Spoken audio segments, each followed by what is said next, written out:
জুবিন গাৰ্গৰ নিজৰ কন্যাই জুবিন গাৰ্গক চিনি নাপালে কিমান আচৰিত কথা নহয়নে মই এটা ভিডিঅ' ক্লিপ আপোনালোকক দেখুৱাই আছো আপোনালোকে প্ৰথমতে ভিডিঅ' ক্লিপটো অলপমান চাই লওক মই জুবিন বাবাৰ ছোৱালী কাজলিয়ে কৈছো ৰাইজে প্লিজ মোক সাপোৰ্ট কৰিব এইগৰাকী হৈছে জুবিন কন্যা কাজলি জুবিন গাৰ্গৰ ছোৱালী যিগৰাকী কাজলি নিজে এতিয়া ভিডিঅ' আৰম্ভ কৰি কৈছে যে মই জুবিন পাপাৰ ছোৱালী মই কাজলি গৰিমা শইকীয়া গাৰ্গক মা বুলি কয় আমি ভাবো যে জুবিন গাৰ্গ গৰিমা শইকীয়া গাৰ্গৰ তেওঁলোকৰ কোনো ধৰণৰ সন্তান নাই কিন্তু তেওঁলোকৰ সন্তান আছিল আৰু সেই সন্তানেই হৈছে কাজলি মাজে সময়ে জুবিন গাৰ্গে অনুষ্ঠানত এই কাজলিক চিনাকি কৰি দিছিল কেতিয়াবা তেওঁ অনুষ্ঠানবোৰ পৰিৱেশন কৰি থকা সময়ত যেতিয়া কাজলি তেওঁৰ ওচৰত আছিল চিনাকি কৰি দিছিল যে এই কাজলি মোৰ সন্তান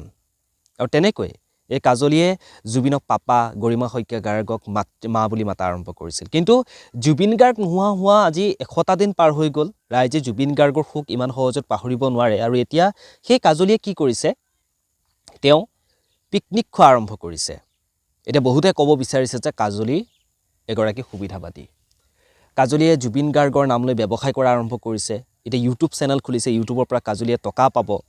বিভিন্নজনে বিভিন্ন মতামত আগবঢ়াইছে বহুতে কয় যেহেতু এতিয়া এইখিনি সময়ত গৰিমা শইকীয়া গাৰ্গ প্ৰায় অসুস্থ হৈ আছে এই সময়খিনিত যেতিয়া কাজলিয়ে ভিডিঅ'টো সামাজিক মাধ্যমত আপলোড কৰিছে বহুত তলৰ কমেণ্ট বক্সত গৈ কমেণ্ট কৰিছে যে যিখিনি সময়ত গৰিমা শইকীয়া গাৰ্গৰ কাষত থকাটো তোমাৰ দৰকাৰ আছিল সেই সময়খিনিত তুমি এতিয়া পিকনিক খাই ঘূৰি ফুৰিছা কেৱল জুবিন গাৰ্গক নিজৰ সুবিধাৰ কাৰণে তুমি ব্যৱসায় কৰিছা জুবিন গাৰ্গৰ নাম লৈ মই জুবিন পাপাৰ ছোৱালী বুলি কয় ইমান দিন আজি 100টা দিনে তুমি ক'ত আছিলা জুবিন গাৰ্গ নোহোৱা ইমান দিন হ'ল ইমান দিনে সেই কাজলিক ক'ত আছিল আৰু কিহৰ কাৰণে কাজলিয়ে কোনো ধৰণৰ মতামত আগবঢ়োৱা নাছিল ভাবিবলগীয়া কথা নহয়নে জুবিন গাৰ্গে যিজনী ছোৱালীক ইমানখিনি দায়িত্ব ল'লে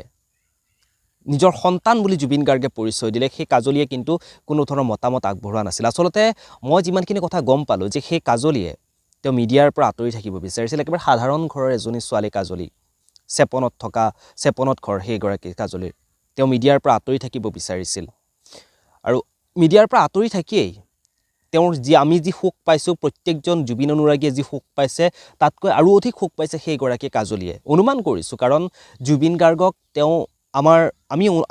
আমাৰ দৰে যিসকল অনুৰাগী জুবিন গাৰ্গক ওচৰৰ পৰা ভালকৈ লগ পোৱা তেওঁলোকতকৈ কাজলি আৰু বেছিকৈ ভালকৈ লগ পাইছে জুবিন গাৰ্গৰ লগত বহু সময় সেইগৰাকী কাজলিয়ে কটাইছে কিন্তু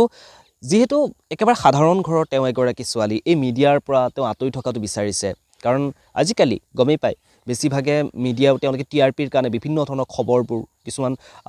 বাতৰিবোৰ ভুৱাকৈ প্ৰচাৰ কৰে নিৰীক্ষবলগীয়া কিছু কথা লিখে গতিকে তেওঁ সেইদৰে থাকি ভাল পাইছিল সেইবাবেই তেওঁ মিডিয়াৰ পৰা আঁতৰি আছিল এতিয়া বহুতেই বিভিন্ন ধৰণৰ কথাবোৰ কৈ আছে সেইবোৰ তেওঁলোকৰ নিজৰ ব্যক্তিগত কথা কিন্তু আজি দেখা পোৱা গ'ল যে সেই কাজলিয়ে এতিয়া ইউটিউব চেনেল খুলিছে ইউটিউব চেনেল খুলি নিজৰ কথাবোৰ কোৱা আৰম্ভ কৰিছে বহুতে সেই কথাখিনি লৈ বিতৰ্ক কৰি আছে বাকি নাজানো এই কথাখিনি কিমান ভাল হৈছে কিমান বেয়া হৈছে মই মোৰ মনৰ কথাখিনি ক'লো আচলতে তেওঁৰ নিজৰ ব্যক্তিগত জীৱন আছে তেওঁ তেনেকৈ ভাল পাইছে কিন্তু আচলতে হয় এই সময়খিনি গৰিমা শইকীয়া গাৰ্গ যিহেতু পুৰা অসুস্থ হৈ আছে গৰিমা শইকীয়া গাৰ্গক যিহেতু তেওঁ নিজৰ মাতৃ বুলি পৰিচয় দিয়ে গতিকে গৰিমা শইকীয়া গাৰ্গৰ কাষত থকাটো কিন্তু প্ৰয়োজন আছিল সেইগৰাকী কাজলিৰ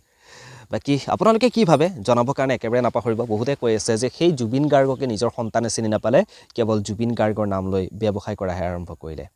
আপোনালোকৰ মতামতসমূহ জনাব পুনৰ লগ পাম এটা ধৰণৰ কিছু নতুন খবৰে ধন্যবাদ